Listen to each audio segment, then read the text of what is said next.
Natapos na po natin si Bongbong Marcos at ang mga kasagwat nila. Kaya atin pong isigaw, lahat ng sangka! Lahat ng sangka! Tulungan ang lahat ng sangka! Tawag ba dagat? Marcos Duterte! Marcos Duterte! Ang pinagtibas! Marcos Duterte! Kulong na yan! Kulong na yan! Kulong na yan!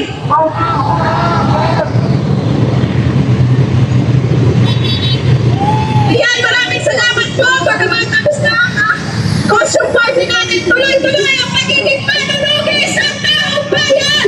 Muli ating isigaw lahat ang katotohanan. May mga opisyal ng gobyerno nagnanakaw, nangungurakot at nagtutulong ng totoong pamatayan sa ating taong bayan.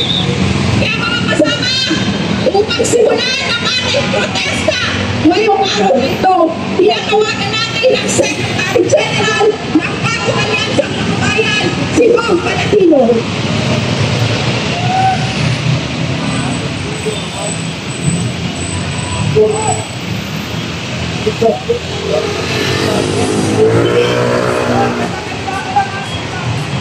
Lahat itang sampon! Sama, sabay natin! Kulong na yan! Ang kurakot! Kulong na yan! Ang kurakot! Kulong na yan!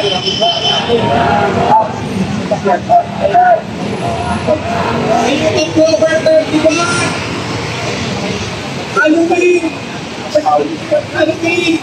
Ang pupunta ang mga tao sa Haunted House!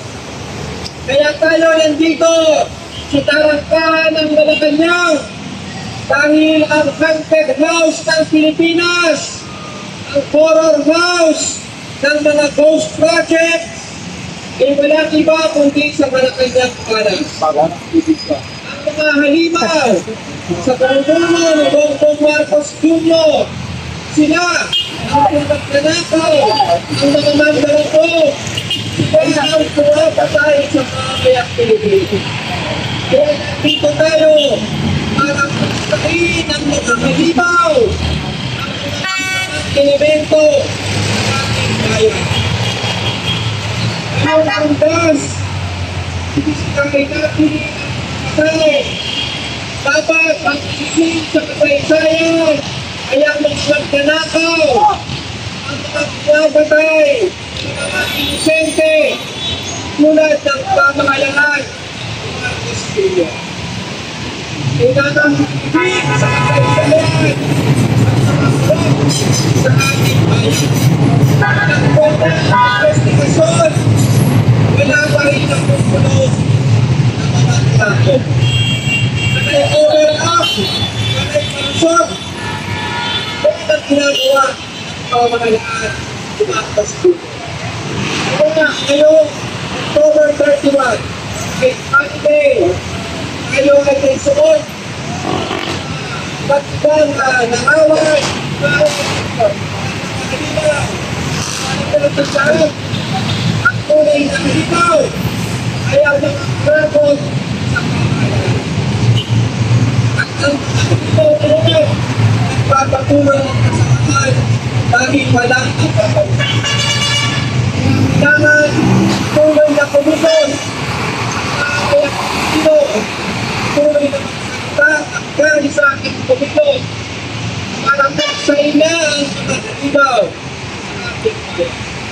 Kaya makakasama itawagan sa ating paglaban at ating panawagan itulong ang mga kurakot, managutin si Marcos, managutin si Duterte, higit sa lahat, makasana natin itong bulong ang sistema ng ating bayan. Itong bulong na tayo italismo at siyang halimaw sa ating bayan na pagana ang pamahalaan ng mga kurakot ng isang malaking negosyo na pagkakitaan. Kaya nga, magpatuloy ang ganitong bulog na sistema. Kaya, pagkanta tayo sa ating mga komunidad, tayo ay mas marami sa November 30 sa kasama ang mga Pilipino buong bansa para magkasagang korupsyon, magkasagang bulog na sistema. Lahat ng sangkot dapat managot. Lahat ng sangkot! Lahat ng sangkot! Ayan, malinaw po sa atin na pag sinabi natin lahat ng sangkot, dapat managot. Hindi lamang ang mga politikong nakinabang ng mga kalaban ni Marcos, maging sa halay ni Marcos.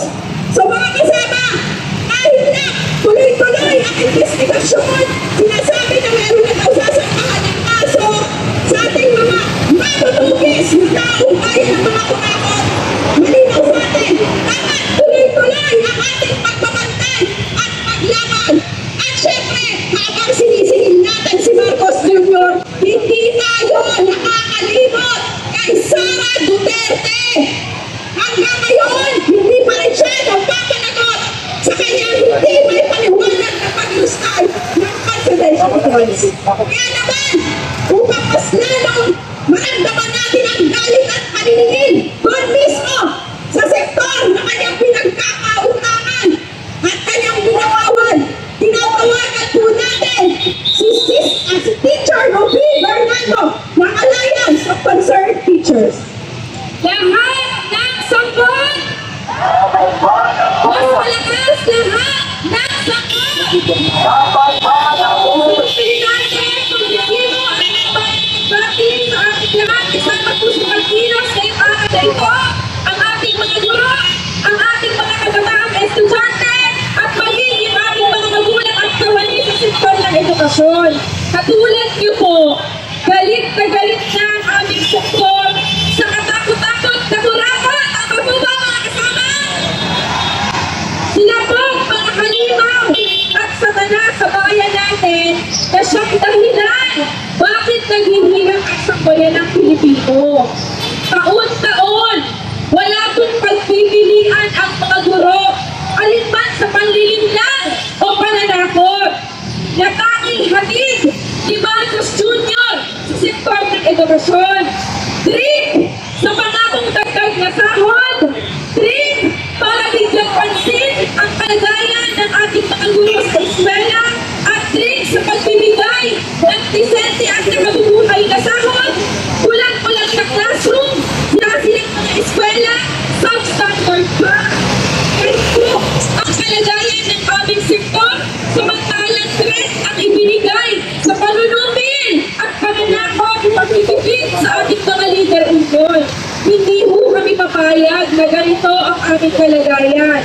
Kasama ho kami ng mamamayang Pilipino na galit, sukang-suka na sa sistematikong pandarangkot at pagkakain ng sapat na pondo sa edukasyon. Malinaw po sa amin na ito ang ugat ng krisis sa edukasyon. Napakalinaw po na direktang biktima ang sektor ng edukasyon sa purong kapitalismo na siyang sistematikong umuungong sa lipunang Pilipino. At sigaw po namin, tama na, sobra na, baguhin ang sistema. Sa katunayan, noong October 3, tumungtong po dito ang mahigit kumulang 5,000 mga guro at kawani para po ipanawagan at pagpapanagon sa lapad ng sangkot at pondo sa edukasyon. Nakakasalin po ang mga guro sa pambansang sit-down strike. Sa darating po na November 28, ang mga guro at tulad po ng ating mga manggagawa ay nagkakaisa. Kung sa mga pabrika, inulunsay po nila pagtanggi sa paglahong ng produksyon, kami pong mga guro sa mga paaralan, papasok, mag-sit-down strike. Pero sa halip na magturo, our lesson for today, ibagsak ang bulong ng kapitalismo. Kaya hindi po kami pumayag na may pera, korupsyon, wala kayong gusto o may pera sa korupsyon